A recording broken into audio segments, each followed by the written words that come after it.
Olá, sou o Dr. Marcelo, médico do trabalho do Sereste Regional de Bebedouro. Vamos apresentar hoje sobre exposição a material biológico.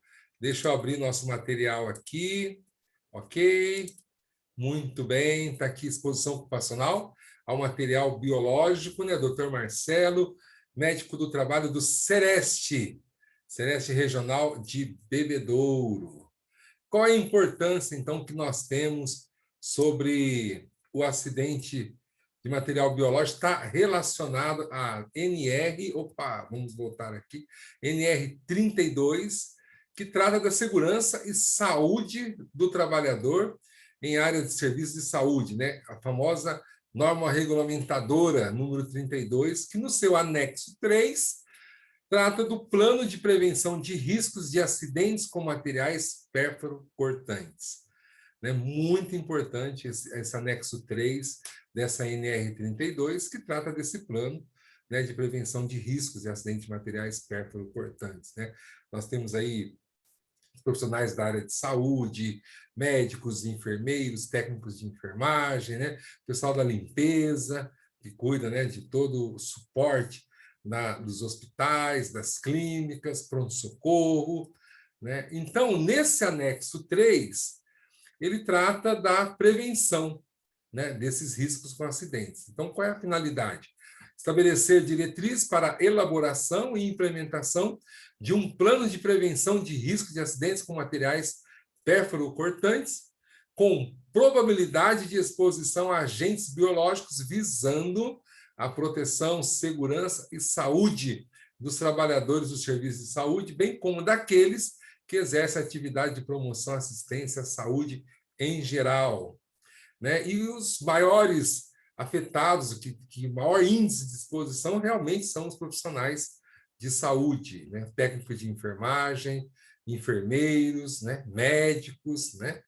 E o que é, então, essa exposição acidental ao material biológico? É um evento infortunístico, claro, ocupacional, que é ocupacional relacionado ao processo de trabalho, que leva ao contato do trabalhador, olha só, com fluidos orgânicos potencialmente infecciosos, sangue, secreções, de doentes. Então, são os denominados acidentes pérfuro-cortantes, que representam o exemplo mais significativo pelo risco de frequência. A maior frequência são esses acidentes pérfuro-cortantes com agulha, bisturi, material cirúrgico, ok? Então, nós temos dois tipos de exposições. Nós temos a percutânea, e nas mucosas. Então, na percutânea é quando ocorre as lesões provocadas por instrumentos pérfuros cortantes, como agulha, bisturi, lâminas, vidros, instrumentos cirúrgicos, realmente que ou perfuram ou cortam. E tem a exposição às mucosas, quando o contato com material biológico em mucosa, no caso, a mucosa ocular, oral, genital, que nós estamos vendo aqui no desenho aqui, esse trabalhador já com sangue no rosto inteiro, que realmente, por um procedimento, espirrou sangue no seu rosto, ok? Nós temos também exposições cutâneas, na pele não íntegra, olha aqui, contato com pele com ferida ou lesão, contato com essa ferida você vai ter aí a exposição, e na pele íntegra, contato em pele sem ferimento ou lesão. E também nós temos a exposição na mordedura humana, olha só, considerada como exposição de risco quando envolve a presença de sangue. Então, nós devemos avaliar o indivíduo que provocou a lesão e o indivíduo exposto. Está aqui uma mordida humana bem significativa. O material biológico infectante de risco de contaminação. Quais são os tipos de material biológico? Então, nós temos sangue, fluidos orgânicos, com sangue que vem junto, fluidos orgânicos infectantes como líquidos de serosa, líquido peritoneal, pleural, pericárdico, o líquido amniótico, no caso da gravidez, líquido sinovial articular, no caso, às vezes, de um cirurgião ortopédico que está fazendo uma cirurgia no joelho e espirra ao abrir o joelho, espirra esse líquido sinovial no seu olho, né? Sêmen, secreção vaginal, né? No caso em que o profissional está examinando, né, o órgão genital feminino, também soro e plasma sanguíneo, né? Materiais que nós chamamos de não infectantes, sem risco de contaminação. Nós temos suor, lágrima, fezes, urinas, vômitos, secreção nasal e saliva. É lógico que lembrar que a presença de sangue torna esses fluidos infectantes. Então, se você tem, né, uma secreção nasal com sangue, né, se você tem uma lágrima com sangue por causa de um ferimento ocular, então já é considerado então um fluido orgânico com sangue. Não tendo sangue, você vê aqui na figura, né? Não tendo sangue, um suor, uma saliva, você não tem risco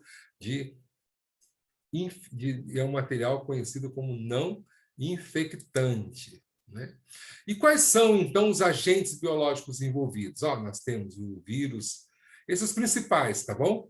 Vírus da imunodeficiência humana, o HIV, nós temos o risco, então, de contaminação pelo vírus da hepatite B, né? E nós temos o vírus da hepatite C. Esses são os três principais agentes biológicos envolvidos numa contaminação por material biológico, né?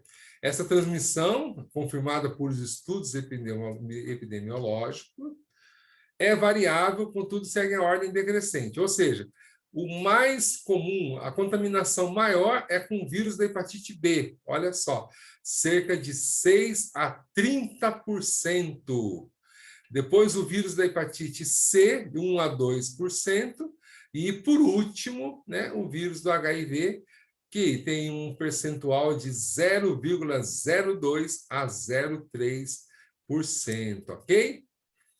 Então, qual é o risco de transmissão, né? O risco de transmissão pós-exposição é variável e depende de diversos fatores, como tipo de exposição, se é percutânea, mucosa, pele não íntegra, né? Então, na lesão percutânea, você tem que levar em consideração o tamanho, né? A gravidade da lesão, o agente causador da lesão percutânea.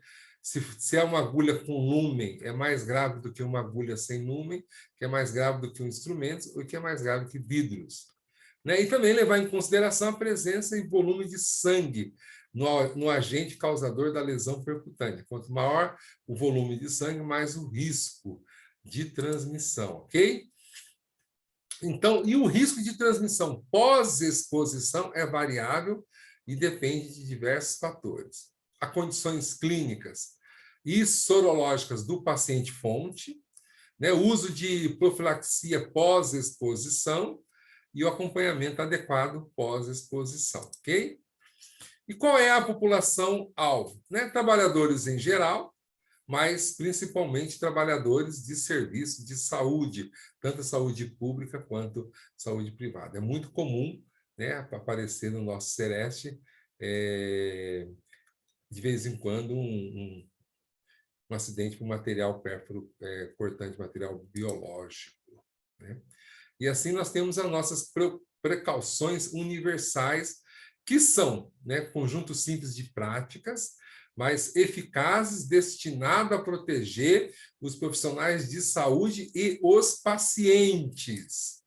Então, veja bem, procedimentos simples, mas extremamente importantes. Lavagem das mãos antes e após os procedimentos, cobrir todos os cortes e abrasões com um curativo impermeável, limpar prontamente e com cuidado os derrames de sangue e outros fluidos corporais, né, com hipoclorito, que é o mais usado, hipoclorito de sódio, a 1%, ok? O que mais? Olha só, manipular as roupas com cuidado e sem agitação. No caso aqui do trabalhador, está vendo aqui na foto da lavanderia hospitalar, né? Então, eventualmente, dentro de uma roupa dessa, pode se esquecer de uma agulha, um bisturi, né? uma lâmina de bisturi, e possa estar ali, então, ferindo então, a mão ou o antebraço desse trabalhador, né, da área de lavanderia. Então, manipular as roupas com cuidado e sem agitação, recolhê-las e rotular, né, contaminado, né, cuidado com agulhas nem roupas. Também cuidar dos lixos e seu destino, né? O lixo hospitalar deve ser coletado em saco plástico, olha só, amarrado e acondicionado em um novo saco mais resistente, amarrado e encaminhado para incineração. Isso é muito importante, né? Uso de EPI, que é o equipamento de proteção individual, luvas, extremamente importante, máscaras de proteção, avental, botas, né, na realização de todos os procedimentos, é muito importante o uso do equipamento de proteção individual, né? Quais são os cuidados, então, com materiais pérfuro-cortantes na NR 32, anexo 3, diz assim, no seu item 1.3, são aqueles utilizados na assistência à saúde que têm ponta ou gume ou que possam perfurar ou cortar, né? Então, ter a máxima atenção durante a realização dos procedimentos. As agulhas nunca devem ser reencapadas, entortadas, quebradas ou retiradas da seringa com as mãos. Todo material, pérfuro cortante, agulha, escalpe, lâmina de bisturi, vidrarias, né? Mesmo que estéril, deve ser desprezado em coletores de segurança, necessária a prova de perfuração e a prova de líquidos com tampa. Olha só, aqui um exemplo do Descarpac, né?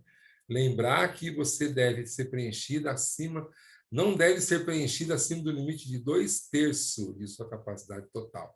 Então, você tem a marcação aqui, ó, e então só até aqui. Passou daqui, já tem um risco de quem for descartar um próximo agulha aqui, você ter um acidente também com a perfuração do seu dedo, né? Então, quais são as medidas de controle para a prevenção de acidentes com material pérfuro cortante, né? Você tem essa adoção dessas medidas deve obedecer a seguinte hierarquia. Substituir o uso de agulhas e outros pérfuro cortantes quando for tecnicamente possível. Adotar controles de engenharia no ambiente, por exemplo, coletores descartáveis. Adotar o uso de material pérfuro cortante com dispositivo de segurança quando existente, disponível e tecnicamente possível.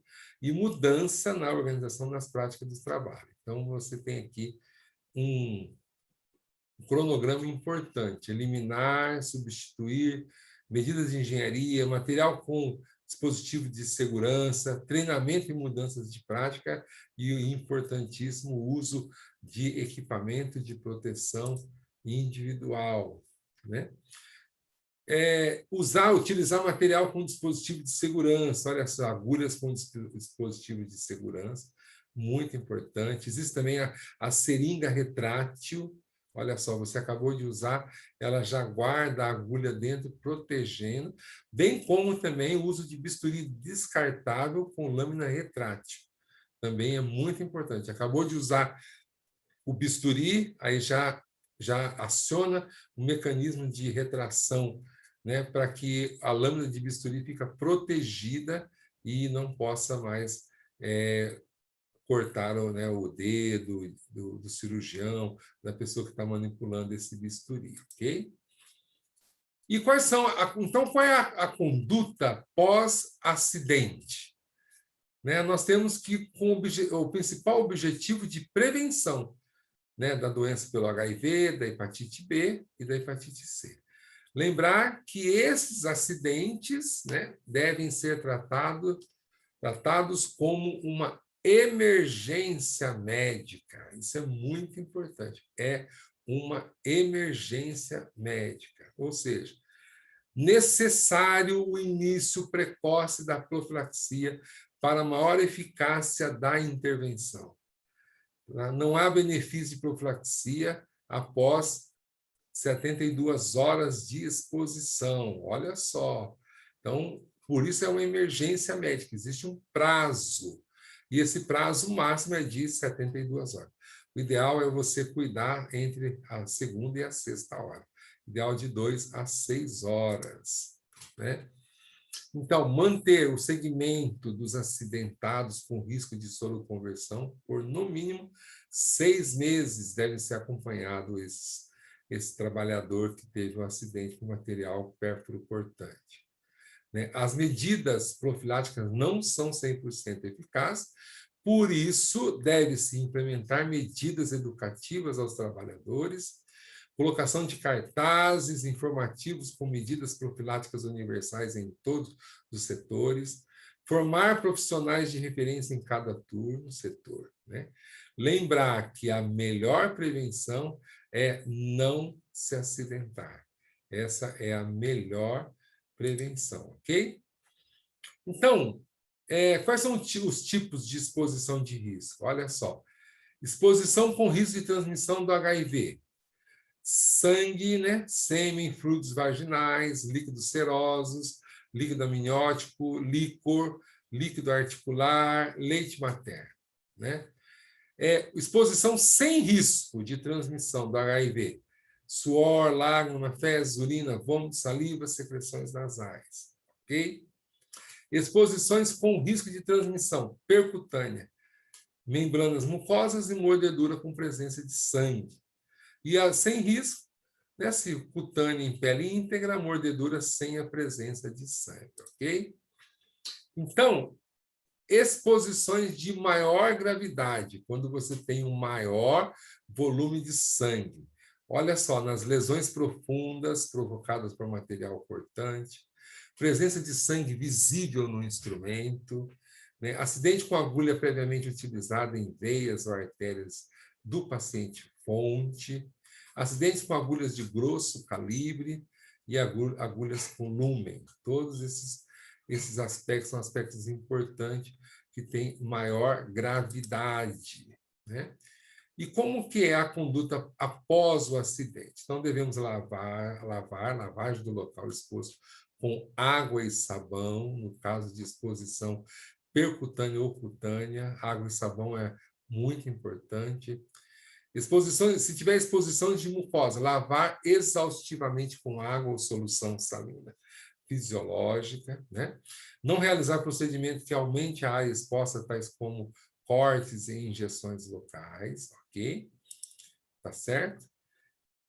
Paciente fonte. Se o paciente fonte é conhecido, ou, no caso, nesse exemplo aqui, né, que o profissional de saúde está fazendo a coleta de sangue no paciente, conhece o paciente, a identidade do paciente, né? Às vezes tem um prontuário, dados clínicos do paciente.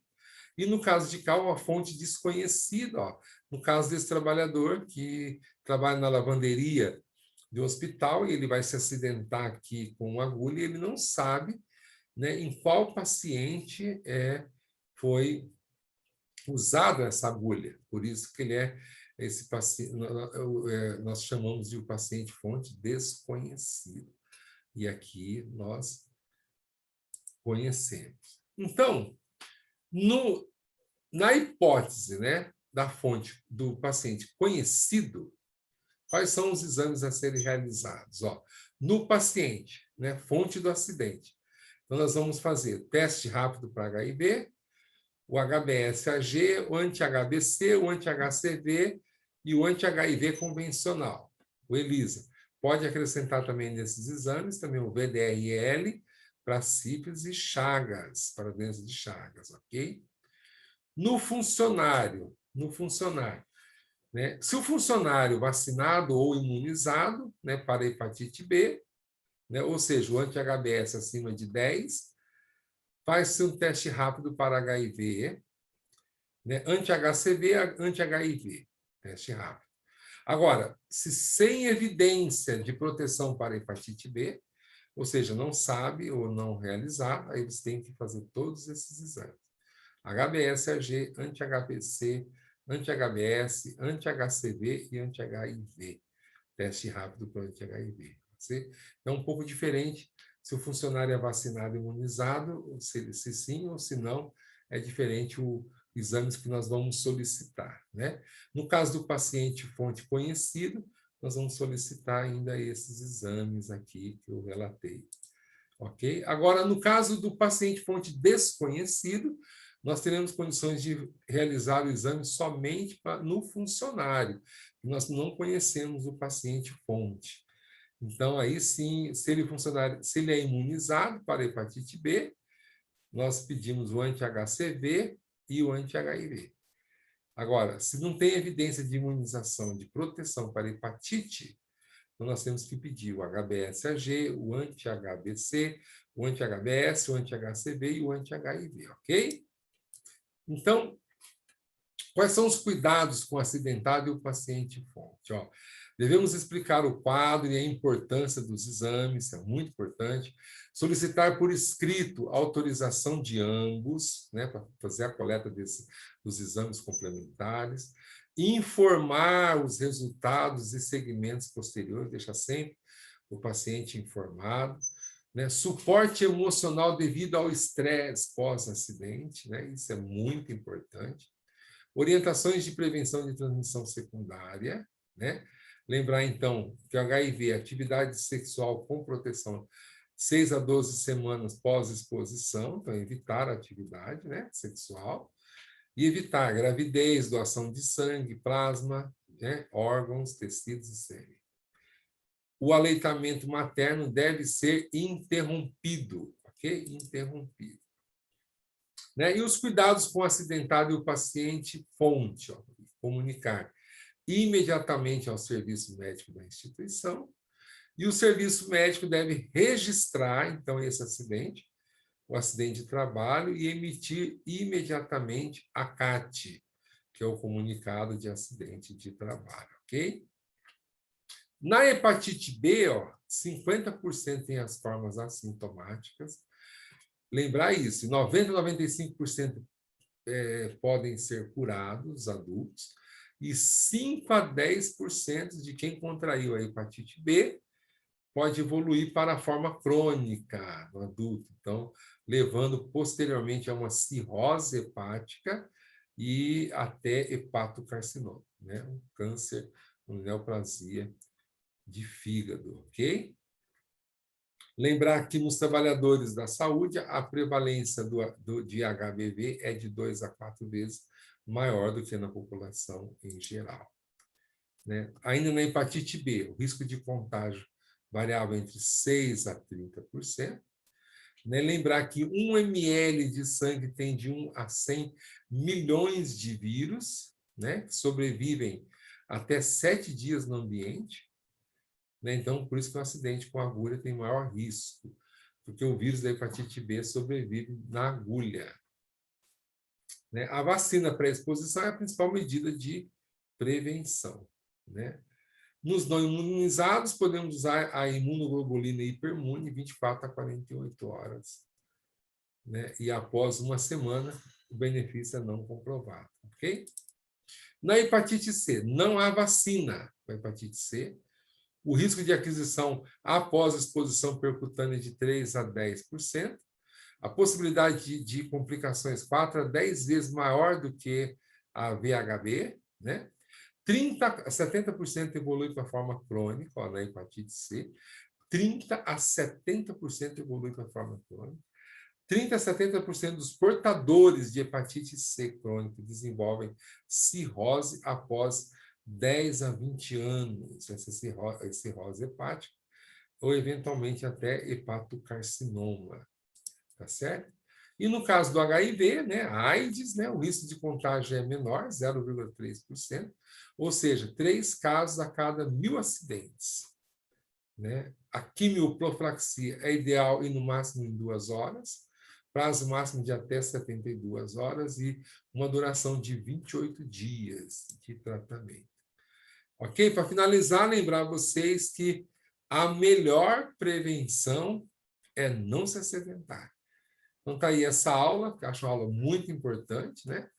Principalmente para os trabalhadores da área de saúde, né? Que trabalham em hospitais, pronto-socorros, né? E clínicas, né? Isso é muito importante.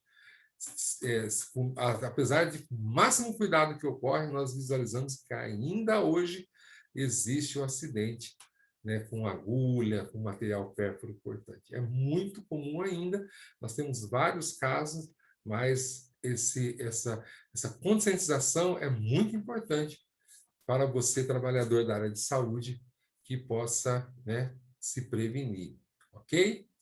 Então, esse é o nosso recado. Muito obrigado a todos vocês. Vamos finalizar aqui, encerrar a nossa apresentação. Muito obrigado. Até